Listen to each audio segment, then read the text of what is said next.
ಬರೆಯಲ್ಲ, ಇಲ್ಲ ಚಿತ್ರ ಬಿಡಿಸಲ, ಹೇಗೆ ತಿಳಿಸಲಿ ಈ ಬಿಡದಿಯ ಗೊಂದಲ. ಒಂದು ಪತ್ರದಲ್ಲಿ ಒಬ್ಬ ವ್ಯಕ್ತಿಯ ಭಾವುಕತೆಯ ಮಜಲು ತಿಳಿಯುತ್ತೆ ಅನ್ನೋದಕ್ಕೆ ಇವತ್ತಿನ ಕುಮಾರಸ್ವಾಮಿ ಮತ್ತು ಮುಖ್ಯಮಂತ್ರಿಗಳ ಪತ್ರಗಳೇ ಉದಾಹರಣೆ.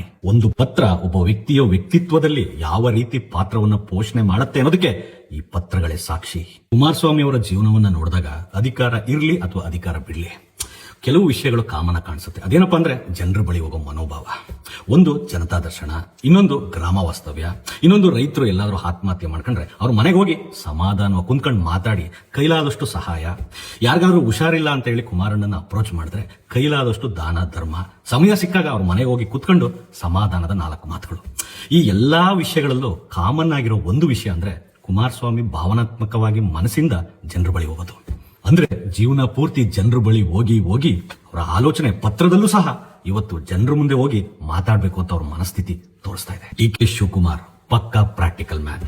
ಇವತ್ತಿನ ತನಕ ನಾನು ಯಾವತ್ತೂ ಕೂಡ ಡಿ.ಕೆ. ಶಿವಕುಮಾರ್ ಅವರು ಭಾವನಾತ್ಮಕವಾಗಿ ಜನರಿಗೋಸ್ಕರ ಕಣ್ಣೀರ್ ಹಾಕಿದ್ದನ್ನ ನಾನು ನೋಡಿಲ್ಲ. ಒಂದೇ ಒಂದ್ಸತಿ ಹತ್ತಿರೋದನ್ನ ನೋಡಿದ್ದೀನಿ, ಅದು ಕೂಡ ಪಕ್ಷದ ವಿಚಾರವಾಗಿ. ಮುಖ್ಯಮಂತ್ರಿಗಳ ಜೀವನವನ್ನ ನೀವು ನೋಡ್ಕೊಂಡು ಬಂದ್ರೆ ಅಲ್ಲಿ ರಾಜಕೀಯವಾಗಿ ಭಾವನೆಗಳಿಗೆ ಬೆಲೆ ಇಲ್ಲದ ರಾಜಕಾರಣ. ಅವ್ರಿಗೆ ಹೆಂಗೆ ರಾಜಕಾರಣ ಮಾಡಬೇಕು ಅಂತ ಗೊತ್ತು, ಅವ್ರಿಗೆ ಯಾವ ಸಮಯದಲ್ಲಿ ಜನರ ಬಳಿ ಹೋಗ್ಬೇಕು ಅಂತ ಗೊತ್ತು. ಜನರು ಬೇಕಾಗದು ಎಲೆಕ್ಷನ್ ಟೈಮಲ್ಲಿ.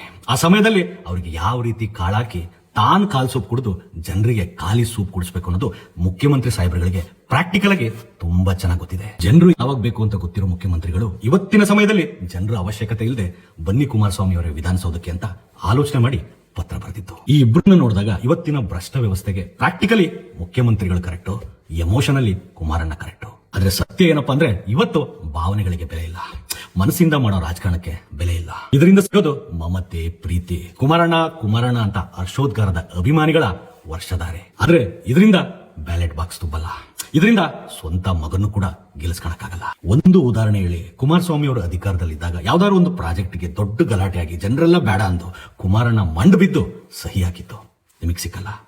ಕುಮಾರಸ್ವಾಮಿ ಅವರು 20 ಸೀಟ್ ಗೆದ್ರು ಈಸ್ ಎ ಮಾಸ್ ಲೀಡರ್. ಆದ್ರೆ ಯೂಸ್ ಇಲ್ಲ. ಮನಸ್ಸು ಉಪಯೋಗಿಸದೆ ತಲೆ ಉಪಯೋಗಿಸಿ ರಾಜಕಾರಣ ಮಾಡಿದ್ರು, ಅಣ್ಣ ಅಂತೇಳಿ ಭಾವನಾತ್ಮಕವಾಗಿ ಹರ್ಷೋದ್ಗಾರ ಮಾಡೋ ಅಭಿಮಾನಿಗಳು ಇಲ್ಲದೆ ಹೋದ್ರು, ಮಾಸ್ ಲೀಡರ್ ಆಗದೆ ಹೋದ್ರು, ಇವ್ರ ಕೇಸಲ್ಲಿ ಪಕ್ಷ ಗೆಲ್ಲುತ್ತೆ, ಬ್ಯಾಲೆಟ್ ಬಾಕ್ಸು ತುಂಬುತ್ತೆ. ಇದು ಜನರಿಗೆ ಉಪಯೋಗ ಆಗದೆ ಹೋದ್ರು ಜನರಿಗೆ ಇದೇ ಬೇಕು. ಇವತ್ತಿನ ಪಾಲಿಟಿಕ್ಸ್ಗೆ ಇದೇ ಕರೆಕ್ಟು. ತಲೆ ಉಪಯೋಗಿಸಿ ರಾಜಕಾರಣವನ್ನ ಮಾಡದೆ ಹೋಗಿದ್ರೆ ಇವತ್ತು ಸಿದ್ದರಾಮಯ್ಯನವರು ಕೇರಳಕ್ಕೆ ಹೋಗಿ ರೆಸ್ಟ್ ತಗೊಳ್ಳೋ ಪರಿಸ್ಥಿತಿ ಬರ್ತಾ ಇರ್ಲಿಲ್ಲ. ಮನಸ್ಸನ್ನು ಉಪಯೋಗಿಸಿ ರಾಜಕಾರಣ ಮಾಡೋದನ್ನ ಕುಮಾರಸ್ವಾಮಿ ಅವರು ಒಂದು ವೇಳೆ ಕಲ್ತಿದ್ರೆ ಅವತ್ತು ಕುದುರೆ ರೂಪದ ಕತ್ತೆಯನ್ನೇರಿದ ಕುಮಾರಣ್ಣ ಬರಿಗೈಯಲ್ಲಿ ಇಳಿದು ಮನೆಗೆ ಹೋಗ್ತಾ ಇರ್ಲಿಲ್ಲ. ಮುಂದೆ ಬರೋ ರಾಜಕಾರಣಿಗಳಿಗೆ ಒಂದು ಮಾತು, ಜೀವನದಲ್ಲಿ ಜೀವನ ಗೆಲ್ಬೇಕು ಅಂದ್ರೆ ಡಿ.ಕೆ. ಶಿವಕುಮಾರ್ ಅವ್ರನ್ನ ಫಾಲೋ ಮಾಡಿ, ಜೀವನದಲ್ಲಿ ಜೀವನವನ್ನೇ ಗೆಲ್ಬೇಕು ಅಂದ್ರೆ ಕುಮಾರಣ್ಣನ ಫಾಲೋ ಮಾಡಿ. ಒಳ್ಳೆದಾಗಲಿ.